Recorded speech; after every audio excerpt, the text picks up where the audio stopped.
여러분 지금 에베소서 본문 속에 거짓말, 분노, 도둑질, 더러운 말, 용서 이런 개별적인 교훈들이 이어지고 있습니다.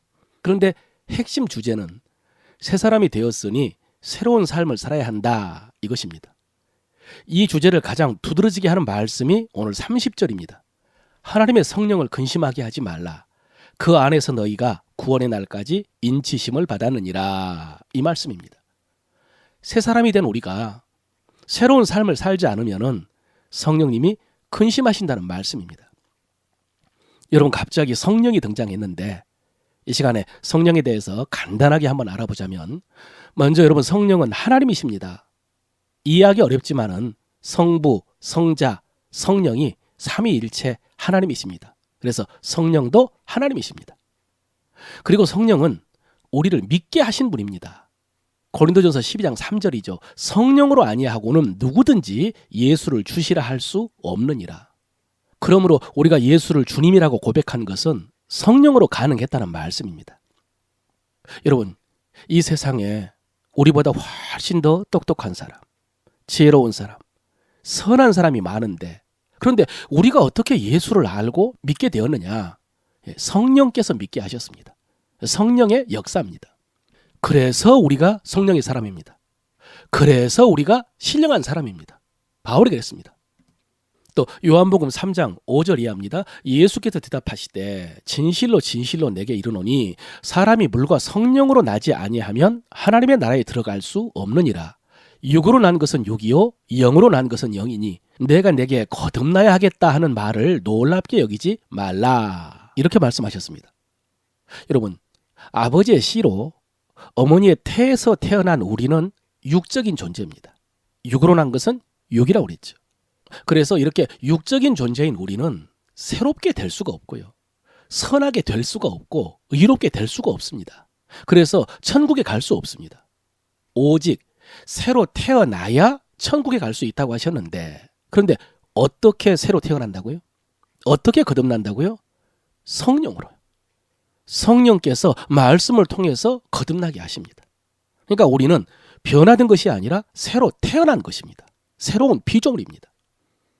또 이렇게 거듭나고 새 사람으로 지어지고 의롭게 된 것은 우리의 영인데 그런데 어떻게 우리의 혼과 몸까지 거룩하게 되고 성숙하여서 주님을 닮아갈 수 있을까요? 갈라디아서 5장 16절입니다. 내가 이르노니 너희는 성령을 따라 행하라. 그리하면 육체의 욕심을 이루지 아니하리라. 그렇습니다. 성령께서 우리를 깨우치시고 감동하시고 인도하셔서 우리가 성숙하고 그래서 열매까지 맺게 하십니다. 그리고 또 중요한 것이 성령이 은사, 능력, 권능을 주셔서 우리로 사명을 감당하게 하시죠. 그래서 자기 분량대로 역사해서 교회를 세우게 하시고 또 복음을 증거하게 하십니다. 이것이 우리의 영광이 되겠죠. 그리고 마지막으로 오늘 본문에서 그 안에서 너희가 구원의 날까지 인치심을 받았느니라 그랬습니다. 성령 안에서 구원의 날까지 인치심을 받았다는 말씀입니다. 여러분, 오래됐습니다마는 1장에서 바울은 에베소서를 시작하면서 인사를 마치자마자 찬송하리로다 라고 하면서 먼저 성부 하나님께서 우리를 사랑하사 우리를 하나님의 자녀로 예정하셨고 성자 예수님께서 피 흘려서 우리의 죄를 속량하셨다라고 하면서 성령님은요. 그때 1장 13절입니다.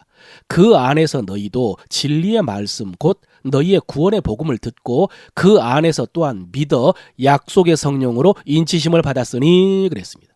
여기서 이미 우리가 약속의 성령으로 인치심을 받았다고 그랬습니다. 여러분 여기서 인쳤다라는 말씀은 도장 찍었다는 뜻이라고 그랬죠. 신전에서 제물로 드리는 짐승에게 인을 치면 흠 없는 제물이라는 증거가 됐습니다. 또 노예의 몸에 인을 치면 그 집의 소유라는 증거가 되었습니다.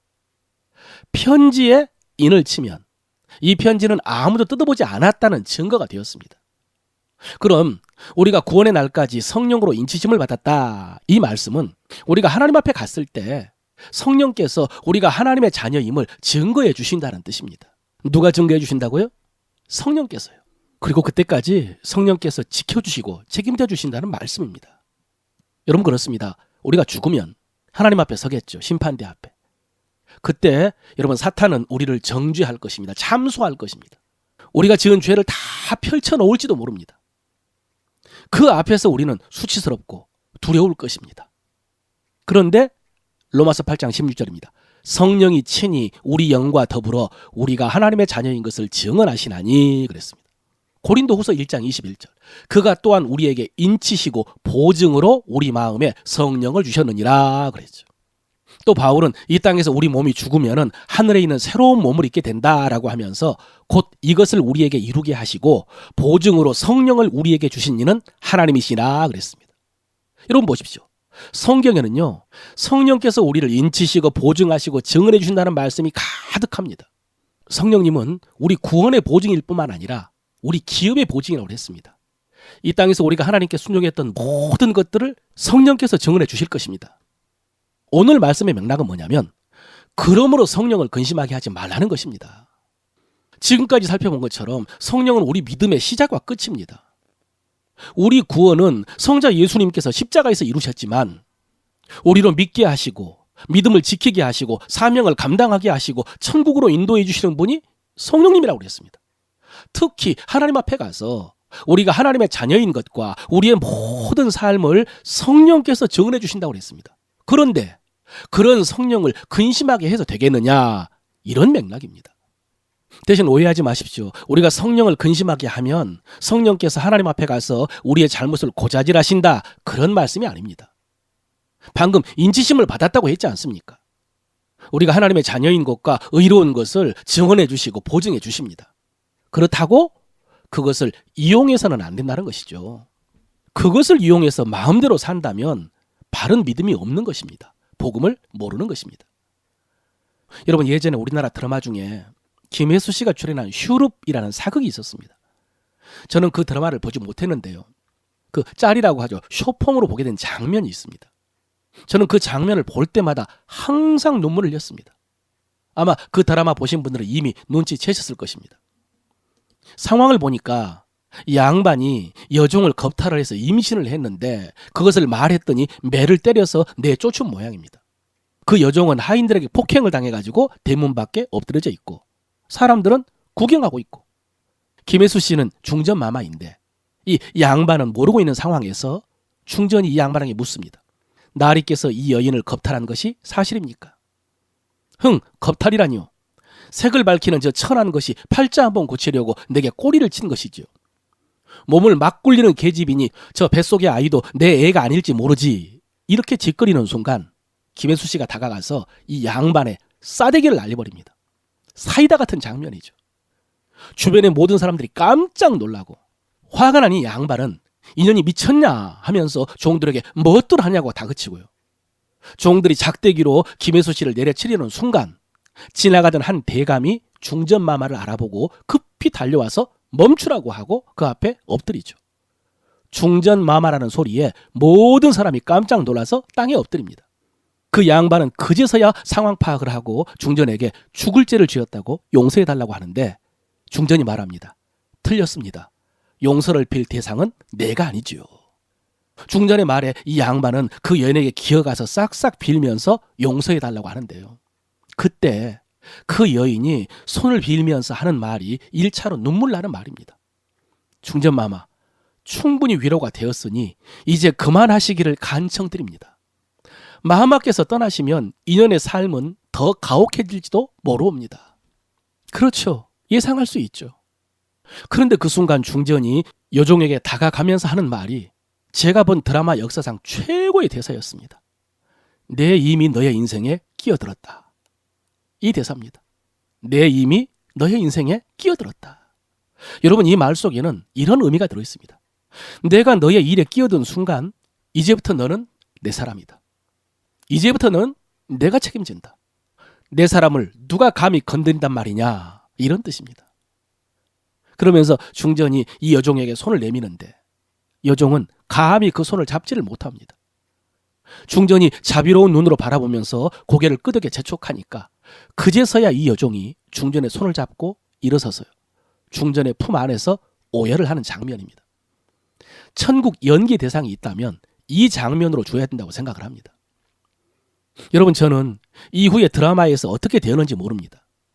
그런데 중전이 그 여종을 딸로 삼아 주었다라고 한 것이 성경의 이야기입니다. 딸로요?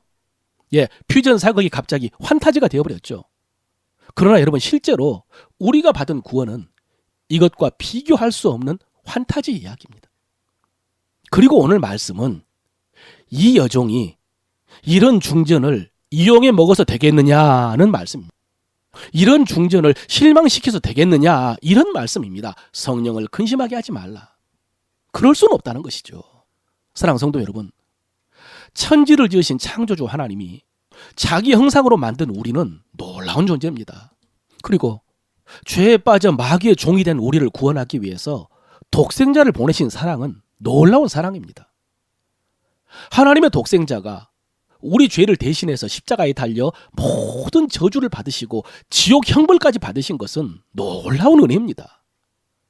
그리고 그렇게 구원한 우리를 위해서 하나님의 영을 보내셔서 믿게 하시고 영원토록 함께 하시고 새롭게 하시고 사명도 감당하게 하여 영광에 이르게 하시고 끝까지 책임져 주시는 역사는 놀랍고 놀라운 역사입니다. 그러므로 사랑하는 성도 여러분, 성령을 근심하게 하지 마시기 바랍니다. 그렇다면 여러분, 성령을 근심하게 하는 것이 무엇일까요? 무엇이 성령을 근심하게 할까요? 이 말씀은 29절부터 시작됐습니다. 무릇 더러운 말은 너희 입 밖에도 내지 말고 오직 덕을 세우는 데 소용되는 대로 선한 말을 하여 듣는 자들에게 은혜를 끼치게 하라. 그리고 하나님의 성령을 근심하게 하지 말라 그랬습니다. 여러분, 이 말씀은 선한 말을 해서 듣는 자들에게 은혜를 끼치게 하라. 그리고 더러운 말을 입으로 말해서 성령을 근심하게 하지 말라, 이런 맥락입니다.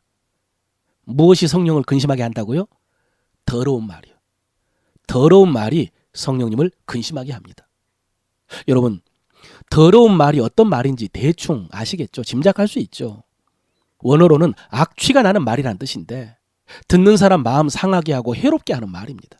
악한 말, 독한 말, 싸나운 말, 무시하는 말, 정죄하는 말, 조롱하는 말, 거짓말, 욕설, 저주 등등, 이런 것들이 다 더러운 말입니다.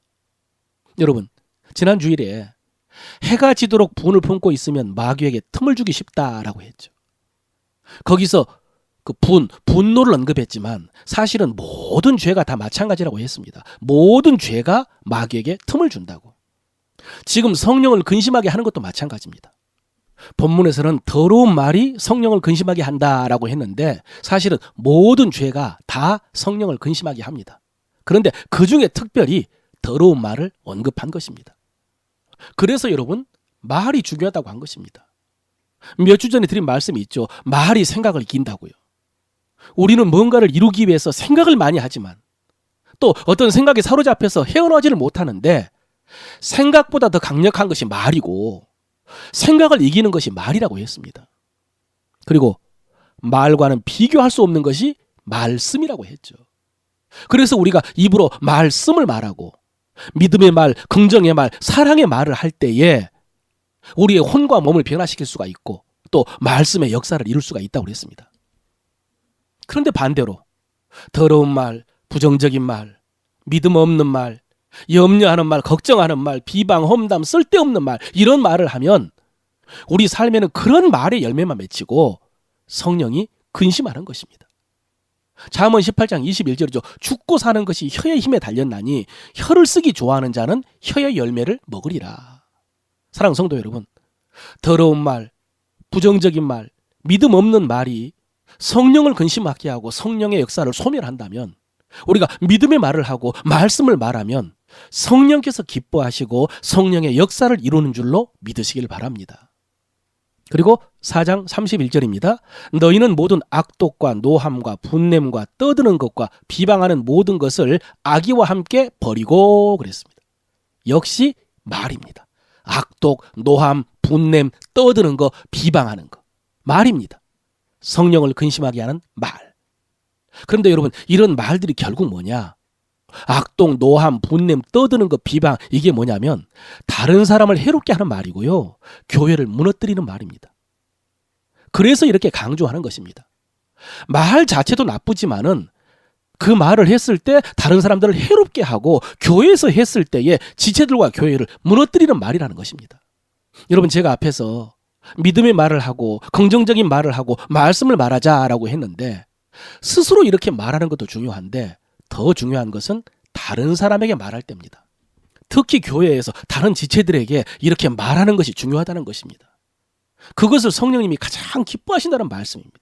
이해하시겠습니까? 마지막으로 32절입니다. 서로 친절하게 하며 불쌍히 여기며 서로 용서하기를 하나님이 그리스도 안에서 너희를 용서하심과 같이 하라. 이게 4장의 마지막 말씀입니다. 여러분, 지난 25절부터 지금 32절까지 이어지는 말씀의 맥락이 뭐냐면, 세 사람의 새로운 삶인데 그중에 특별히 우리가 교회에서 말을 할 때 참된 것, 말씀을 말해야 다른 지체들이 세워진다고 했고요. 분을 내는 것도 개인적인 문제보다는 공동체적인 문제라고 그랬습니다. 또 구제할 수 있도록 자기 손으로 수고하여 선한 일을 하라라는 것도 다른 사람 도와주라는 말씀이었고요. 더러운 말을 하지 말라는 말씀은 더 분명하죠. 다른 사람을 세우는데 필요한 말을 해야 됩니다. 그렇지 않는 말을 했을 때 성령께서 근심한다고 하시면서 악독, 노함, 분냄, 비방을 버리라고 했고요. 그리고 지금 마지막에 서로 친절하게 하고 불쌍히 여기고 용서하면은 성령님이 기뻐하신다. 그런 말씀의 맥락입니다. 여러분, 하나님이 우리에게 주신 사명은 특별하게 거대하지 않습니다.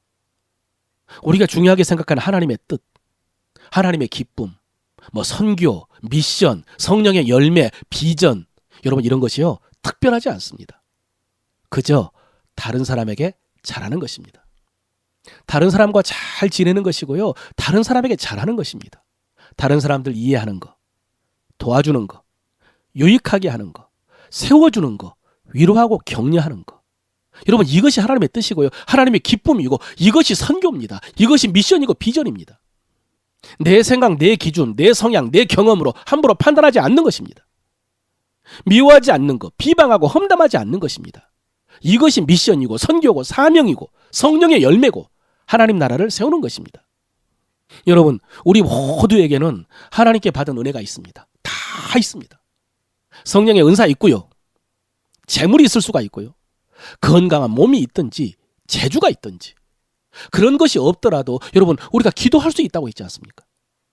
축복할 수 있고요, 악한 영을 대적할 권세도 있습니다. 또 날마다 주일마다 듣는 하나님의 말씀이 있습니다. 여러분, 그것으로 얼마든지 다른 사람에게 잘할 수 있습니다. 다른 사람 도울 수 있고요, 다른 사람 섬길 수 있습니다. 사랑하는 성도 여러분, 내게 있는 것으로 다른 사람들을 도와주시기를 바랍니다. 그것을 성령님이 기뻐하십니다. 마지막으로 방금 우리가 다른 사람에게 줄 수 있는 은혜 가운데 가장 어려운 것이 용서일 것 같습니다. 용서. 32절 다시 한번 읽어보겠습니다. 서로 친절하게 하며 불쌍히 여기며 서로 용서하기를 하나님이 그리스도 안에서 너희를 용서하심과 같이 하라. 여러분, 이 말씀은 저에게 참 의미가 있는 말씀입니다. 제가 신대원 1학년 때 채플 시간에 외국 목사님이 오셔서 설교를 하는데, 이분이 이 본문으로 용서에 대해서 설교를 하셨습니다. 그 목사님의 설교 내용도 용서가 어렵다, 용서가 어떻게 가능한지 모르겠다, 그런 내용이었던 것 같습니다. 그런데 그때 제가 영어 성경을 보고 있었는데, 한글 성경으로 이 말씀을 읽을 때는 하나님이 그리스도 안에서 너희를 용서하심과 같이 하라, 이 말씀이요, 하나님이 너를 용서하셨으니까 너도 용서하라, 이렇게 용서의 당위성에 대한 말씀으로 들렸는데, 그런데 영어 성경을 보았더니 forgiving each another, 서로 용서하라, just as, 뭐뭐가 꼭 같이, in Christ God forgave you, 그리스도 안에서 하나님이 너를 용서하신 것 같이, 이렇게 되어 있었습니다. 여기서 핵심 말씀이 just as였습니다. 뭐뭐과 꼭 같이, 그런 뜻입니다. 이 말씀은 용서의 당위성, 용서가 마땅하다는 의미보다는요, 용서의 방법을 가르쳐주는 말씀이었습니다. 하나님이 그리스도 안에서 너를 용서하신 것처럼 너도 그렇게 그리스도 안에서 용서하라. 여러분, 이 말씀을 듣고 나니까 오히려 용서가 당연하다는 생각이 들었고요, 내가 용서할 수 없다는 말을 할 수 없다는 것을 알았습니다. 용서할 수밖에 없다. 왜냐하면 용서는 그리스도 안에서 하는 것이기 때문입니다. 그리스도 예수를 통해서 예수로 인하여 하는 것이기 때문에. 그러므로 내가 용서할 수 없다라고 말하는 것은 나도 용서받을 수 없다라고 말하는 것과 같습니다. 그러면서 여러분, 예수 그리스도 안에, 주 안에 이 엔크리스토 바울 신학이요 순식간에 이해가 되었고 체험이 되었습니다. 그래서 그 자리에서 제가 뭐 했느냐, 아직 태어나지 않는 제 딸의 이름을 지었습니다. 예안이라고. 딸인 줄 알았거든요. 예수 안에서. 만약에 나중에 둘째가 태어났는데 아들이면 주안이라고. 그런데 둘째도 딸이면은 지인이라고, 지안이라고 이렇게 지으려고 했습니다. 지인이도 예수 안에, 지안이도 예수 안에. 그런데 아들이 태어나서 최주안이라고 지었습니다. 그리고 그것이 오늘 예안 우리 교회라는 우리 교회의 이름이 되었습니다. 예안 우리 교회. 사랑하는 성도 여러분, 우리가 예수 그리스도 안에서 구원받은 거, 예수 그리스도 안에서 은혜 받은 거, 특히 예수 그리스도 안에서 용서받은 것은 우리 신앙의 기초이고요, 우리 교회 성도들의 기초입니다. 그리고 그것은 우리가 서로 용서할 수 있는 근거이고 방법이고 능력입니다. 사랑하는 성도 여러분, 우리가 다른 지체들을 사랑하지 못하고 용서하지 않을 때 성령님이 근심하십니다. 반대로 우리가 하나님께 받은 은혜로 다른 지체들을 사랑하고 섬길 때 성령께서 기뻐하시고 역사하십니다. 이렇게 성령의 근심이 아니라 기쁨이 되는 저와 여러분, 우리 교회 되시기를 축원합니다.